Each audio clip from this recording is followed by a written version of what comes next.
ازيكم عاملين ايه؟ يا رب تكونوا بخير. كل سنه وانتم طيبين وشهر كريم علينا وعليكم يا رب. النهارده النادي الاهلي هيلاعب طلائع الجيش الساعه 9 بالليل بعد صلاه التراويح. يعني انت ان شاء الله هتخلص صلاه التراويح وتقعد كده شويه تتفرج على النادي الاهلي وهو بيلعب طلائع الجيش. بس هو بيتفرج على طلائع الجيش اوعى تفكر ان طلائع الجيش دي فرقه سهله. يعني بمعنى اصح اللي طلائع الجيش اخر 8 ماتشات خسران ماتش واحد من بيراميدز 2-1 في الدقيقه الاخيره. غير كده وكده اللي هو متعادل 4 ماتشات وكسبان 3. يعني هو هيجي يدخل عندك الماتش اوعى تفكره سهل، اوعى تفكره اللي هو سهل.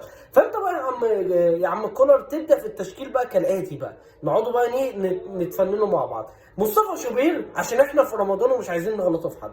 2 قدام منه رامي ربيعه واشرف داري، يعني يخلي العش شويه. من ناحيه اليمين عمر كمال وش بقى عشان فاهم نزعه هجوميه من الاول.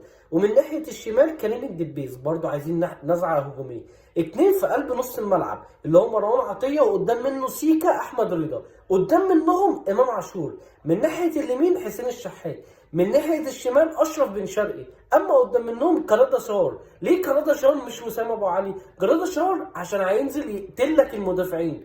اما وسام ابو علي فينزل ان شاء الله الشوط الثاني يخلص الدنيا. يعني يكون جلاده شار عطل وسام ابو علي الشوط الثاني المدافعين كده فراخ ميته. فيجي وسام ابو علي يدينا في السانتارينو ماريلا وان شاء الله وربنا يكرمه ويعود لامجاده.